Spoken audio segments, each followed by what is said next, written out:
40 नाबालिग पे किसान अत्याचार करे है। यूपी बिहार में बेचे ठेला नहीं कर पकड़ पाई। और वहाँ के छत्तीसगढ़ महतारी के मूर्ति बचाए बर अब वो खररी से चिकन कपड़ा में लटकी है। ये छत्तीसगढ़ महतारी के औलाद माता की जय, छत्तीसगढ़ महतारी की जय, छत्तीसगढ़ महतारी की जय। भगवान के शरण में ला के रखा था बन ये प्रशासन मन हमन जीवन खान नहीं दे तो हमन अपराधी है हमन ला जेल भरे के काम करत भाई का लगथे में प्राण नहीं है ओकर बेटा एला भगवान राम के शरण में लग भगवाने हाँ कुछ न्याय कर सकते एमन तो कुछ नहीं कर सके एला ना भाई भगवान के शरण।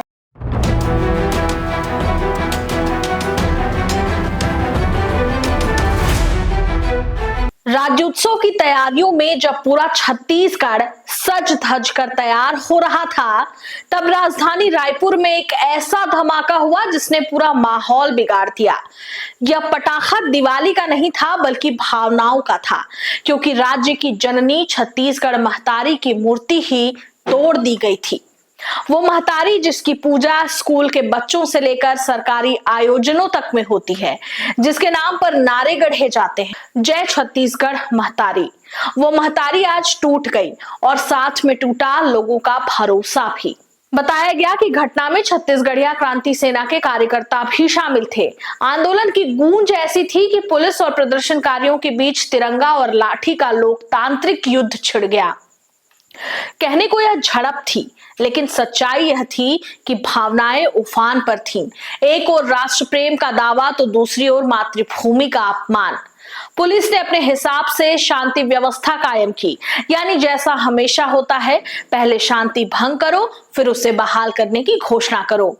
मूर्ति टूटी और राजनीतिक बयानबाजी की फसल तुरंत तैयार हो गई। मुख्यमंत्री बोले दोषियों को बख्शा नहीं जाएगा। हालांकि यह लाइन अब डिफॉल्ट टेम्पलेट बन चुकी है। अपराध कोई भी हो, जवाब यही। वहीं पूर्व मुख्यमंत्री भूपेश बघेल ने सवाल उठा दिया, कहीं यह सरकार की ही करतूत तो नहीं। राजनीति का सौंदर्य यही है, कोई भी घटना हो उसका श्रेय या दोष विपक्ष और सत्ता पक्ष एक दूसरे के पाले में ही डालते हैं। दरअसल छत्तीसगढ़ महतारी सिर्फ एक मूर्ति नहीं है, वह पहचान है। लेकिन यह पहचान का सबसे आसान शॉर्टकट अब मूर्ति बनाना और फिर उसे तोड़ देना बन गया है। कल कोई नारा गलत लग जाए तो मूर्ति पर गुस्सा, परसों किसी भाषण में किसी का नाम न लिया जाए तो मूर्ति पर बदला। बहरहाल घटना के बाद सोशल मीडिया पर महतारी की फोटो का युद्ध शुरू हो गया। हर ग्रुप में वही फोटो, वही क्रोध, वही टैगलाइन, यह अपमान बर्दाश्त नहीं होगा। और अगले ही दिन सब सामान्य। लगता है अब आस्था भी 24 घंटे की वैलिडिटी पर चलती है। ट्रेंड खत्म तो भावनाएं खत्म। घटना के कुछ घंटों बाद बयानबाजी की परंपरागत प्रक्रिया शुरू हुई। सरकार ने कहा यह राज्य की अस्मिता से खिलवाड़ है, विपक्ष ने कहा यह सरकार की लापरवाही का नतीजा है। नेताओं ने प्रेस कॉन्फ्रेंस की, फोटो खिंचवाई और महतारी की टूटी मूर्ति के सामने मौन रखकर खूब शोर मचाया। राजनीति में मौन भी अब साउंड इफेक्ट बन चुका है। किसी ने कहा कि यह प्रशासन की चूक थी, किसी ने कहा यह साजिश, पर सच्चाई यह है कि जिम्मेदारी हर बार भीड़ में खो जाती है। विडंबना देखिए, राज्योत्सव मनाने से कुछ घंटे पहले राज्य की जननी ही घायल हो गई। मंच पर जहां छत्तीसगढ़िया सबले बढ़िया के नारे गूंजने वाले हैं, उधर मूर्ति के टूटे टुकड़ों में सवाल बिखरे पड़े हैं। राज्योत्सव का मंच सज गया है, रोशनी लग गई है, मंत्री भाषणों की तैयारी में हैं, पर शायद किसी ने सोचा नहीं कि टूटी महतारी की आंखों में कितनी शर्म है।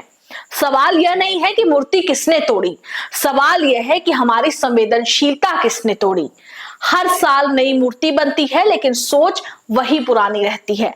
जहां सम्मान दिखावा है और अपमान राजनीति का ईंधन।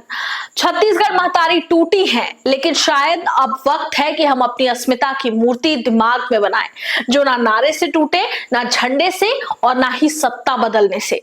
क्योंकि जब तक हम महतारी को सिर्फ पत्थर में देखेंगे, तब तक कोई ना कोई पत्थरबाज उसे तोड़ ही देगा। सर, छत्तीसगढ़ महतारी की मूर्ति लगी, उसको तोड़ दिया गया। अब वो उसकी अगर हुई है तो उसकी शिकायत भी होगी, उसमें कार्रवाई निश्चित रूप से होंगे, उसमें किया जाएगा, किसी को बख्शा नहीं जाएगा। इस पर जांच अभी जारी है। उस पर और स्पष्टता आना बाकी है। जिसने भी किया होगा, जघन्यता है, दंडित किया ही जाएगा।